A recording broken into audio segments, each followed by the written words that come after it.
మీ అబ్బాయి పేరు, మీ కూతురు పేరు, మీ అల్లుడి పేరు, మీ మనవల పేర్లు, ఇంట్లో పెంపుడు కుక్క పిల్ల పేరు, వ్యాపార సంస్థ పేరు, ఇవన్నీ చెప్పక్కర్లా. యజమాని పేరు ఒక్కటి చెప్తే చాలు. ఎంతమందితో వెళ్ళండి, శిష్యులందరితో కూడా వెళ్ళండి గుడి దగ్గరికి, ఒక్క యజమాని పేరు చెప్తే ఆత్రేయగోత్రస్య కోటేశ్వర శర్మనామధేయస్య ధర్మపత్ని సమేతస్య సకుటుంబస్య సపరివారస్య. ఎవరున్నారు ఇప్పుడు అందులో? నేనున్నాను, నా ధర్మపత్ని ఉంది, నా కుటుంబం ఉంది. కుటుంబంలో వేదాన్ని అనుసరించి కూతురు సభ్యురాలు, అల్లుడు నాకు పుత్రపంచకంలో ఒకడు, నా అల్లుడు ఉన్నాడు, నా కోడలు ఉంది, నా మనవలు ఉన్నారు, నా పరివారం ఉంది. ఎవరు నా పరివారం?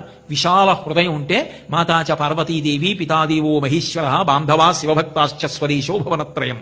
ఈ ప్రపంచమంతా వసుధైవ కుటుంబకం, నా ఇల్లే, నా పరివారమే. ఇప్పుడు అడగగలిగిన మనస్సు, మంచితనం, ఆ భక్తి ఉంటే సకృన్నత్వానత్వా కథమిపసతాం సన్నిధతతే అంటారు శంకర భగవత్పాదులు. ఆ మంచి మనసు ఉన్నవాడు కోటి నమస్కారాలు చెయ్యక్కర్లా, ఒక్క నమస్కారం సకృన్నత్వానత్వా, ఒక్క నమస్కారం చేస్తే